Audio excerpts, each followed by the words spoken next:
All right, you guys, it's the one and only Christopher Bruce Barrington here again, coming to you with some more thoughts about the demonic ritual that the Canadians have used me in since the day I was born. All right, I just woke up a little while ago, and I've been getting a bunch of thoughts this morning as all the pieces come together of what might truly be the truth about the story of this world. All right, I don't know. Like, all I know is that I existed one day, and I don't know if your history is true or if it's all just fabricated and it's just some sort of story that started the moment I existed. I don't know. But basically, I seem to have been created at a very specific moment in time. July 28th, 1976, 2300 hours and 49 minutes. That seems to be the time and date that I was born in Kelowna, British Columbia, Canada. And it was like these revolting pieces of shit decided, like power-hungry bastards, decided to relentlessly somehow mind control, abuse, and destroy my life. Like child abuse, everything. From the moment I was born. Everything. Constantly trying to dominate me. Constantly. I like just demonic filth, power-hungry, corrupted bastards trying to dominate me because I was given a God identity, an identity symbolic of God, a cryptic identity symbolic of God, the universe, and everything good in it. Every possible idea you could imagine is cryptically tied to my identity. All right? Every color, every shape, every number, every symbol, everything seems to be cryptically tied to my existence in one way or another. So what Canada started to do, they got really power hungry and disgusting in this Canadian Wonderland game. And I'm apparently supposed to be some sort of avatar or whatever of a hunter or whatever. But there is some sort of Alice spirit, a female hunter spirit or whatever that found me, and I'll explain it in a second, that found me and kind of like activated a switch in my mind. And it was really interesting. But anyway, so what happened? And the Canadians became really goddamn power hungry and thought, if we can corrupt, molest, and ruin and destroy this person, we can make a fool of them, and then the creator and hopefully the universe will, every time they look at something or think of something, they'll be remembered of all the horrible things we've done to this person, and reality will be like a bad memory for them. So basically, reality will turn into a source of amusement for the Canadians and a bad memory for everyone else. And so Canada would basically be psychologically dominating the creator, reality, everyone and everything, and basically symbolically be making everyone take a knee to the Canadian people. And also, the crimes they commit are so vile, crooked, and evil that if you forgive them and accept their filth and forgive them, then you're accepting pure evil and their filth in your life, which means you're rejecting good, so you fall forever, and you're literally bending a knee to the devil and the Canadians. And that seems to be the story of this place. All right? So basically, in this demented story, as time went on, I had no sense of good and bad or right and wrong my entire life. I just literally was guided around like a mind control robot. No freaking idea of what the hell was what, and just doing whatever the hell reality guided me to do. And then one day, when I was at this motel, making contact with UFOs, flying over this city like balls of light, it was like someone made telepathic contact with me. I don't know who it was, some like feminine spirit or something like that, made contact with me, some Alice character, whoever she is, I don't know, made telepathic contact with me and started triggering thoughts in my mind, trying to massage my mind into thinking about, like, trying to imagine and think, what is the definition of good and bad? What is the true definition of good and bad? And then started once I quickly figured that out, then it just started fleshing out more and more and more, and basically learning more and more about objective morality and all that stuff. All right? And then it was like I was put into a choice where it was like, listen, you have knowledge of good and evil. If you don't share it with the world, then you're responsible for all the fucking evil everyone does. because they'd only be doing it because you never gave them the knowledge. So it was like, holy crap. And then I went on the internet in a panic and started sending the information to like the United Nations and stuff like that, because I didn't know what to do, you know? It was like, holy shit, I don't want to be responsible for all evil on Earth. Yeah. So it kept going on and on and on. And the more I rejected the evil filth being poured into my mind, the more the Alice character or whatever would start giving me more and more and more and more and more information and knowledge about good and evil and right and wrong and objective morality and stuff like that.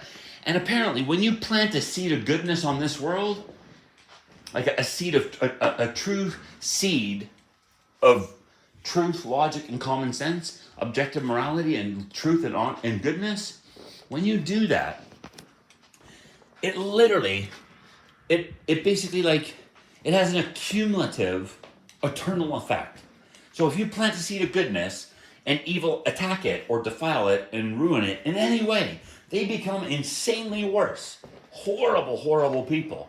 You know, like incredibly freaking worse. If they try to censor it, hide it, whatever. They become incredibly freaking worse. But that seed never goes away. Even if they delete it and destroy it, it existed. So its essence still continues on this planet forever.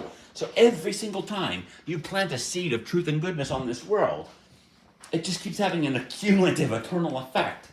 And basically what happened is Canada just kept attacking and attacking and attacking and attacking, deleting, banning, censoring, deleting, banning, censoring, over and over and over and over and over again, attack, attack, attack, attack, attack. And basically I planted, when I was planting those seeds of goodness, you know, basically Canada would attack it, and when they did, it was like they're a part of Team Evil. So when they would attack those seeds of goodness, all of Team Evil in existence would become worse. So it was like that one good deed was actually an insanely good deed. So I became an insanely good person. And when they kept violating my rights and attacking me, and me being symbolic of God, the creation and universe, and everything good, the Canadians literally became the most incomprehensibly foul garbage you could ever imagine, permanently squashed to the dead bottom of existence for all eternity, no matter what they do, ever. There will always be the most offensive, vile garbage ever. So basically, them and anyone who accepts them on their team, like if you identify as human, you're basically Team Evil. If you identify as a certain race, you are on that team, and so you're on. If you identify as a race, you're on like Team White or Team Black or whatever, which is also a part of Team Humanity, which is also a part of Team Evil. So what you got to do is just say, I'm not with any of you motherfuckers. You know, like there's no way for me to tell which of you are genuinely true or good or bad. So I'm not going to trust any of you. And you just keep firing those seeds of goodness, and they just keep. North America and all the allies and everything became the heart and soul of evil itself in existence. The heart and soul of all evil in existence. So when you plant a seed of goodness here, it has an insane effect. It makes all evil in existence infinitely worse. And because the Creator and the universe and myself are instruments of that permanent destruction of evil souls, yeah, as evil becomes infinitely worse every second of existence, the Creator, the universe, everything good in it, everything becomes infinitely better. You know? So like all the Creator, myself, the existence, everything becomes infinitely better every second, forever. You know, just becoming better and better and better and better and better. You know, and yeah. So like even if these demented people can corrupt and drag down some people, those people they corrupt will never be truly as vile as the Canadians and their teammates. You know, the heart and soul of evil. Yeah? Like these people, they really are. These people really are the most vile, cold-hearted, demonic, deceptive, manipulative, vile filth you could ever imagine. I don't know if all of them are. You know, that there might be people in this country who are not knowing and willing participants in the ritual that don't accept their citizenship, that don't accept membership on Team Humanity and Team Evil. There might be people like that, just like spies, basically. Yeah, like people just playing along with the game to serve a greater good. Yeah, and yeah, but anyway, apparently that seems to be the story. So what was originally the Canadians trying to turn me into some sort of ultimate weapon against the universe and existence, the spirit of Alice or whatever, the good being or whatever, yeah, bonkers or whatever, yeah, basically twisted and turned the story around, and basically, yeah, farted Team Evil into oblivion, yeah, and yeah, so it's kind of cool. It's interesting. Like the more you reject evil, the more you reject evil in their filth and basically try to serve a greater good. Yeah, which means like these people are so demented.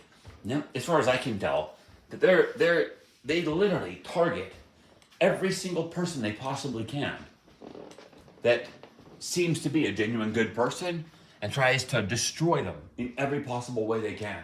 Literally, and if they can't drag down your soul, then they'll try to arrange for your death. Apparently, according to what I was told. Yeah, whether it's get a car accident or being assassinated or starved to death or whatever. Like these people literally, before the story switched around, they were relentlessly with mind-controlled brainwashing and verbal and psychological and physical abuse, trying and trying to drive me to suicide. Like there was one point where I didn't eat for 30 days, trying to starve myself. Another point where I didn't swallow any liquids for 10 days, but the creator kept keeping me alive anyway. No. And yeah, like it's brutal. Yeah, and still the evil mind control keeps trying to latch on, and trying to corrupt and ruin as much as possible. No, it really is like it's a pure evil, vile being, whatever it is. It doesn't care how foul it is. It doesn't care that it's the most revolting aspect, the most revolting part of existence itself. It don't care, and the Canadians don't care either. They don't care that they are the most foul garbage to ever exist. All they want, seemingly, is to just destroy everything good. Yeah, just like literally, that's all they care about. They know the truth. They see the videos that I post on the internet. They see the information. They hear the things I'm talking about. They just go about their lives like whatever, fuck you, whatever. Yeah, you sit there, be our prisoner in this country. Yeah, well, we violate your rights and try to corrupt and destroy your soul for amusement, and yeah, fuck you, whatever. We'll do whatever we want. Yeah, nobody means anything to us. Just fake smiles, fake everything. Yeah, deny you justice, deny you recompense, deny you freedom. Just try to corrupt and ruin you as much as possible. Yeah, that's the true colors of these people. Yeah, like it's really sad what's happened to the Canadians. Their lust for power has just literally made them the most vile garbage you could ever imagine. It literally is like an Alice in Wonderland story, you know? Like Canada is the Wonderland. I never even noticed this stuff growing up because as soon as I was around grade 7, it was like being mentally attacked. Don't get any more information. Don't get any more knowledge. Just stay in the corner and play video games. Ignore everything. You know? And then they forced me to get a job, work, make me suffer, hurt me, guide me from one job to another. Disaster until crippled, mutilated, and destroyed, and then just keep attacking. Yeah, but yeah, apparently Canada's Wonderland. Yeah, they really are like Wonderland in this story. Really is Canada. The Great Lakes are like the White Rabbit type thing. Yeah, and yeah, it's like yeah, this place was supposed to be some sort of wondrous Wonderland, like just a silly joke. But Canada took it so dementedly seriously that it was like, they literally turned it into a goddamn nightmare. The worst place in existence itself. It's quite sad. Yeah, I could only pray that the Creator, if there ever is any other victims in a situation like me, I could only pray that the Creator could somehow get in touch with their mind at a young age and just basically be like, never trust these people, never have a relationship with them, just do whatever you can to create psychological warfare ammunition and hide it away, and then one day launch it at all of them from multiple points. Like, that's what I would encourage people to do. If you're a genuine good-spirited person, yeah, even though there's evil spirits and stuff like this on this planet, stalking you, watching you, whatever, just try to play dumb or whatever, understand as much as you can, and just sit there and secretly create as much psychological warfare ammunition as possible. And then one day, like, take the vast collection of it and just bang, fire it at Team Evil. Yeah, like go like travel around the world, for example. Take a memory chip with a 1,000 psychological warfare bombs, and go to the other side of the world, or whatever. Go to an internet cafe or whatever, or get some hackers or something, and just start boom, boom, boom, using hacker technology, whatever, anything, to spread the information around the world and just keep trashing the minds of the evil filth, so they never experience pleasure or happiness ever again, like they try to do to the good people of existence. Yeah, like that's literally what these people are trying to do. They're trying to destroy the minds and souls of every good-spirited person on earth. Every good-spirited person everywhere. They're trying to destroy their minds and souls. So they have to rely on sexual perversion, drugs and alcohol, and substance abuse for pleasure and happiness. They literally do that. Yeah? They try to, like, what normally comes naturally from the Creator in life and existence, pleasure and happiness. They try to rob you of that, enslave you, and force you to be a slave who works hard to buy pleasure and happiness from them. No, that's how gross this place is. They really are trying to do that to people. No, they're a bunch of demented, evil people. They really are. They have no shame. They have no conscience. They will literally just sit there and corrupt and ruin every single man, woman, and child on this planet they possibly can. It's like I said, like you spread knowledge of good and evil, and you make look, all these animals, all these good animals, farm animals that you're breeding and enslaving and abusing and murdering for pleasure and profit. Like basically taking good beings, breeding them into existence through rape, and then molesting, abusing, murdering, and butchering them, and then feeding them to your children. Like, look at children, aren't these good beings delicious? We raped and mutilated and murdered them. Yum, yum, yum. And they're like, oh, that's just silly, whatever. You're an idiot. Go away. It's like, no.